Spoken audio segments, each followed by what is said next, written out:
loving this story so much. It's so emotional. I'm probably gonna cry.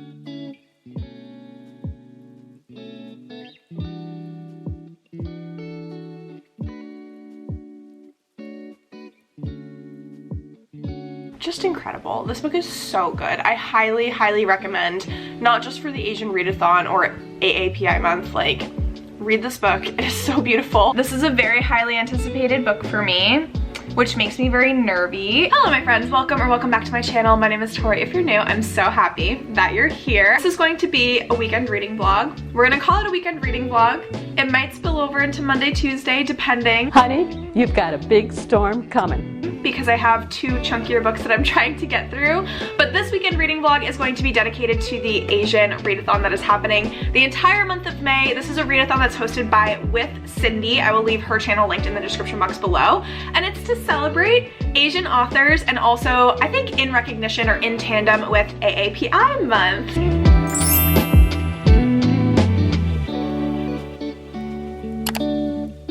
Through the prompts. So there are 5 prompts in this readathon. I think that I'm only going to be able to get to 4 because, like I mentioned, I have some chunky books that I'm trying to get through. So we will start off with prompt 1, and this is to very simply baseline read a book by an Asian author. For this prompt, I'm going to be reading, finally, Jade City, which is by Fonda Lee. Prompt 2 is to read a book featuring a friendship between 2 Asian characters. I have a couple options, but I'm gonna return to it later in this vlog and see if we can find one that fits. I don't know what book I want to read for this prompt yet, so we're gonna move on to prompt 3. Prompt 3 is a book written by an Asian author about identity. For this prompt, I'm going to be reading the graphic novel The Magic Fish by Trung Le Nguyen. I looked up how to say that name, so hopefully I did it justice. This sounds very emotional. The Magic Fish is a graphic novel that deals with the complexity of family and how stories can bring us together. Real life isn't a fairy tale, but Tien, I don't know if I'm saying that main character's name correctly, and if I'm not, I do apologize. Tien still enjoys reading his favorite stories with his parents from the books he borrows from the local library. It's hard enough trying to communicate with your parents as a kid, but for Tien, he doesn't have even the right words because his parents are struggling with their English. Is there a Vietnamese word for what he's going through? Is there a way to tell them that he's gay? Then for prompt 4, I have 2 books that I'm hoping to get to, both emotional reads. I have a graphic memoir called The Best We Could Do by T. Bui. I looked up how to say that name as well, so again, hopefully I said it right. This is a book that's about a family immigrating from Vietnam, escaping war in the 1970s, immigrating to America, and it really explores the anguish of immigration and the lasting effects that displacement has on a child and her family. Bui documents the story of her family's daring escape after the fall of South Vietnam in the 1970s and the difficulties they faced building new lives for themselves. And then the other book that I have for this prompt is The Astonishing Color of After by Emily X.R. Pan. I'm reading this one on my Kinney as well. That's why I have it on my iPad.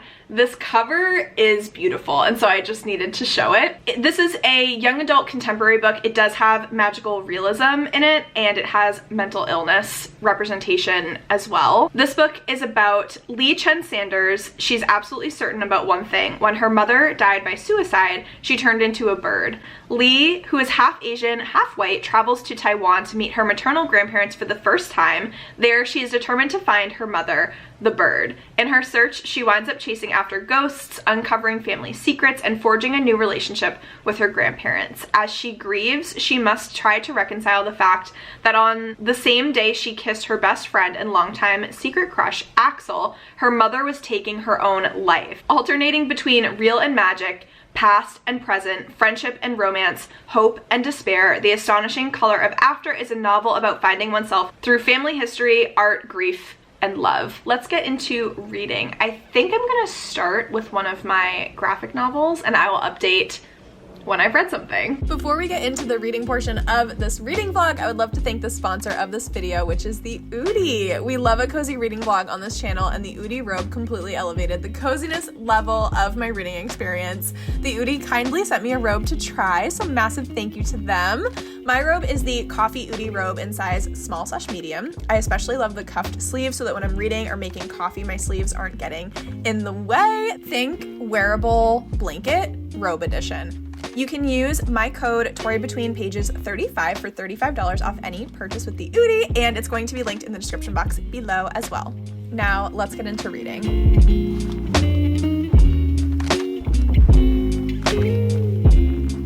I need to read this because it's just like hitting, and I'm literally on the second page. I'm reading The Magic Fish, and there's like little dialogue bubbles, and then there are narration bubbles that are squares, and it says, "To me, language is a map to help you figure out where you are. If you can't read the map, you're lost. You can't help others when you're lost. I wonder if I'll ever find my way home." Okay. There might be tears.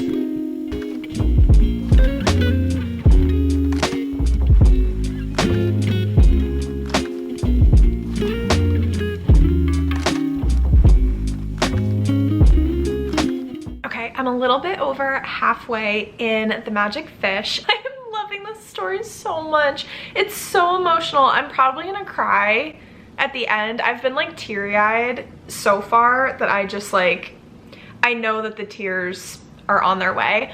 But I have to put down the book because I have a hair appointment today. So this is the before. It's probably not gonna look too much different because all I'm getting is a trim and tone. So we're gonna do that, but I do have to get going. Unfortunately, I really wanna finish this book, but I'm gonna finish it when I get home, and I will give you my updates. But I really have a feeling it's gonna be like a 5-star book. And the way that it's tying in the reality of the story, like our main character and his family and their dynamics, along with these fairy tale books that they're reading, I think it's really sweet. Like as a family, his mother sews clothes for people. Maybe that's why it's hitting home, because my grandmother used to do that for people. She used to like tailor things for them and sew things for them and hem pants and like all of that stuff as like a little extra side job to help my grandfather, because he was the one who like worked and she was like a stay-at-home mom, but she did sewing for people. And so like maybe that's why I'm just like really emotional reading this, because my grandmother passed away in February, but in a good way. Like it's really sweet memories of her. So yeah, anyways, it's tying in reality, and when his mother sews, he reads books aloud to her in English, because like she's learning English. They're a Vietnamese family, and I just love that as well. Like how sweet is that she's, you know, like working, doing her sewing, and they're reading these stories together. So anyways, I need to get going. I will check in a little bit later.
I just finished The Magic Fish and it was so sweet. I absolutely loved it with my entire heart and soul. I'm giving it 5 stars. I feel like usually with graphic novels, if I really love them, I end up giving them 5 stars. There's no in between.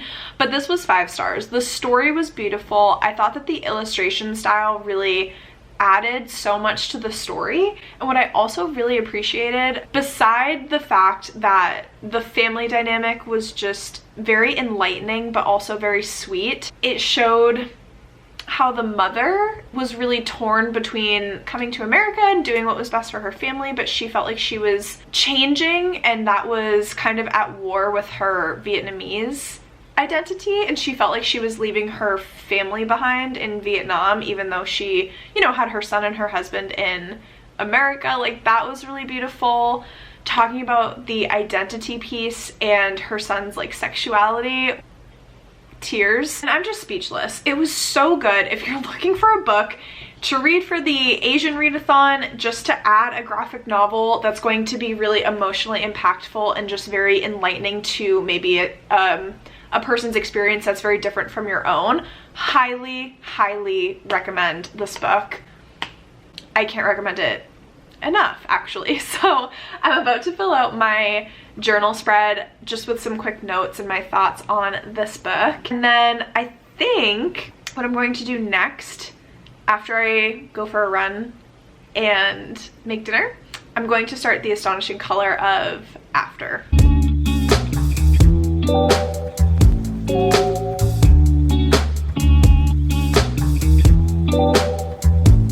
Good morning, besties. It is Sunday and I wanted to do a check-in because I finished The Astonishing Color of After last night. I was listening to it on audio as I was falling asleep. This book is beautiful. It's so emotional and it has such a range of emotions from the very beginning and where it starts to the end. I love the way that this book relates emotions and feelings, the good, the bad, the difficult, the easy ones to feel, to colors. I just thought that it added so much depth to the story, especially where our main character Lee has such a deep relationship with art and creativity that her association between colors and emotions was very telling, and it added a lot of depth to her character.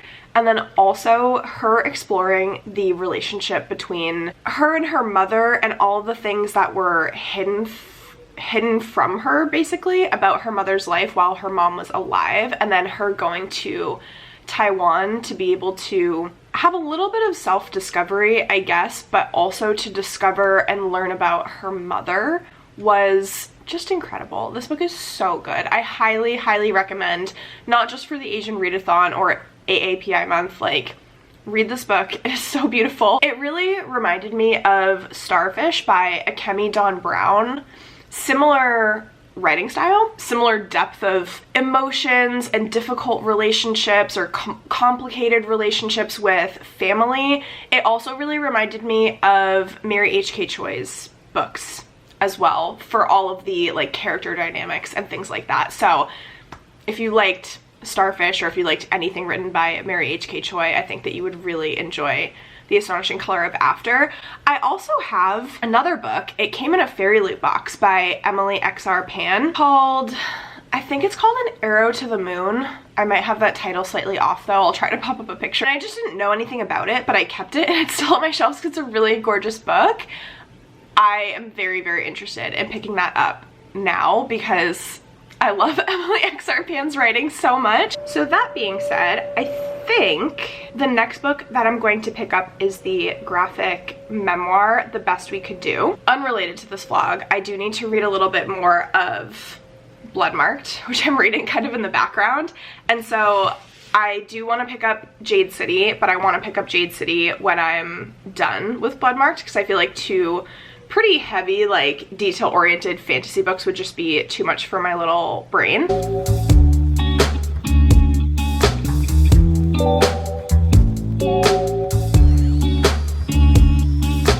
Hello, it is Monday, and I think that this vlog is really going to extend through Thursday. So it's kind of a weekly vlog at this point, even though I said it was going to be a weekend vlog. I have some updates. So I finished The Best We Could Do last night, and where It's a graphic memoir. I don't love giving star ratings to memoirs because it feels a little bit odd giving a rating to someone's true like nonfiction story of their life and like their family's life, if that makes sense.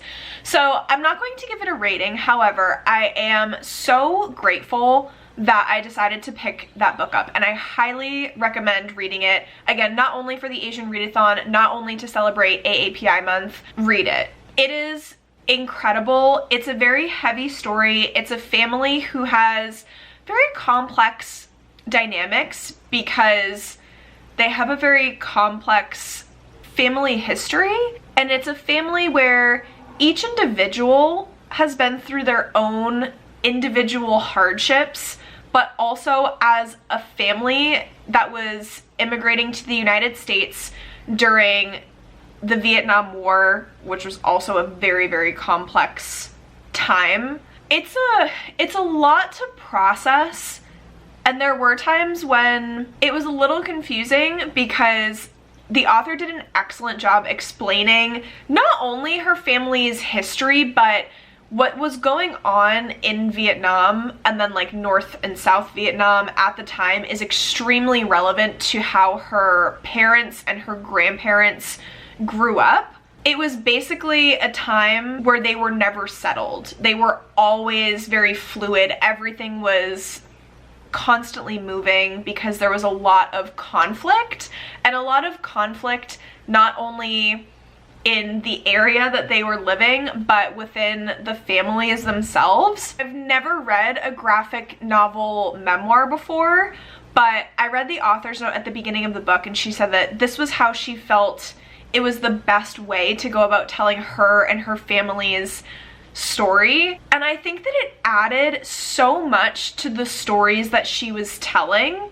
and it made it that story would have been emotionally impactful however which way she decided to tell it. However, the illustrations for me made it that much more, and it was incredible. I also learned a lot about the Vietnam War, then also the conflict that was happening during World War II and like French occupied Vietnam. I'm very glad that I read it. I finished a book behind the scenes that is not involved with the Asian Readathon. In the background, I think I mentioned I've been reading Bloodmarked, which I did finish today. And I'm feeling very accomplished because that book was very big-brained. There was a lot happening, especially towards the end. It was getting very confusing. I'm going to take a little bit of a reading break, even though so far today I haven't read anything for the Asian Readathon, but the next book that I'm going to be picking up, like I mentioned, is Jade City by Fonda Lee. I'm sorry if you can hear a plane. There is one overhead right now. I have the audiobook for this. I think I'm going to read along with the audiobook for the first 100 pages. I'm trying to finish this book by Thursday, and so I've broken it out that I need to read at least 124 pages each day to finish this book by Thursday. So that is where I have my little sticky notes, or it's hard to see. This is a very highly anticipated book for me, which makes me very nervy. It's also a very hyped book. A lot of people have read this series and absolutely loved it. Makes me nervy.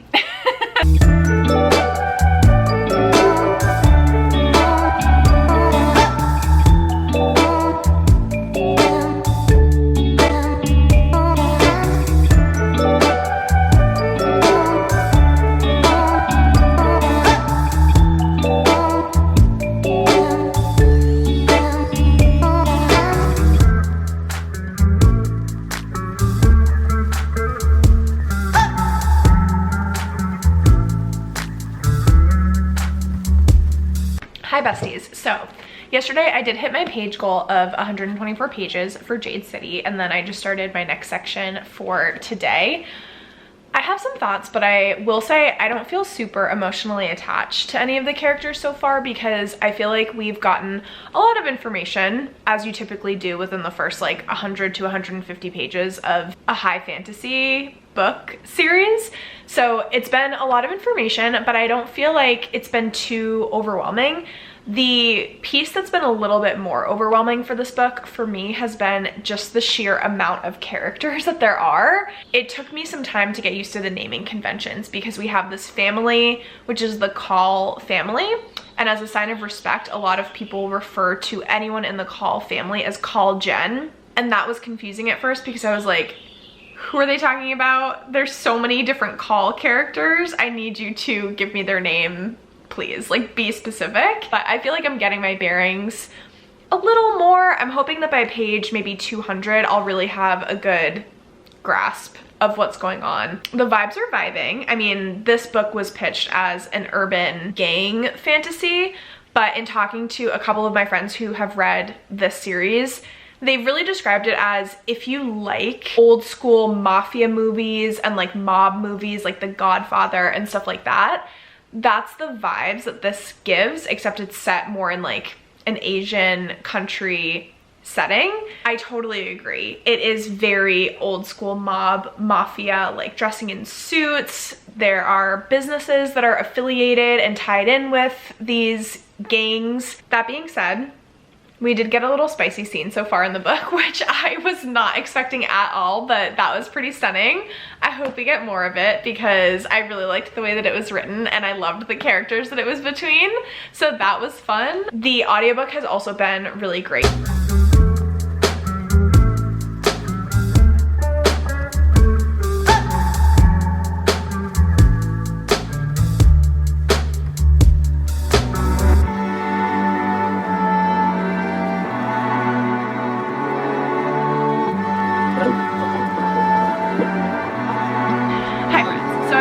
Almost 50% of the way through Jade City. I'm on chapter 28. I've been reading this book slower than I wanted to. I definitely haven't read the 124 pages over the last 2 days. I'm definitely not going to finish this today, which is Thursday.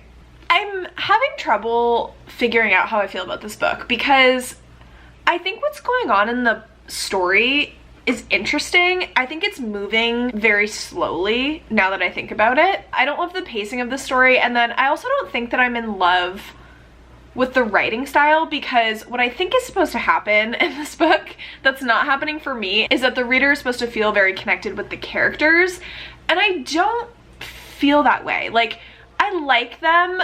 They're making me feel things. Like, I love that Hilo just tells it how it is and he's kind of telling annoying people in his family what's what. I think that Shay is really annoying and she needs to get it together. I think that Andon is a sweet baby angel and he needs to be protected at all costs. And I'm starting to like Lon a little bit more now that he's like stepping into his role. I definitely did not like him at first. At this point, we've had so much time with them. We've literally had 200 pages. And in the last 50 pages, the characters have really started to like get it together and things are beginning to happen between the clans, but it's just not. It's very political and it's not very action driven. There have been some pieces of action, but I was expecting this to be much more fast paced than what it is. And so I'm really hoping that the second half of this book, things pick up quite a bit. And I think that that would really pull me back into the story because I'm fading and I'm fading kind of quickly. If I didn't have the audiobook for this, I don't think I would be enjoying it as much as I am. I'm a little disappointed because this isn't going how I thought it was going to go. This was a 5-star prediction for me. We'll see. I'm holding out hope.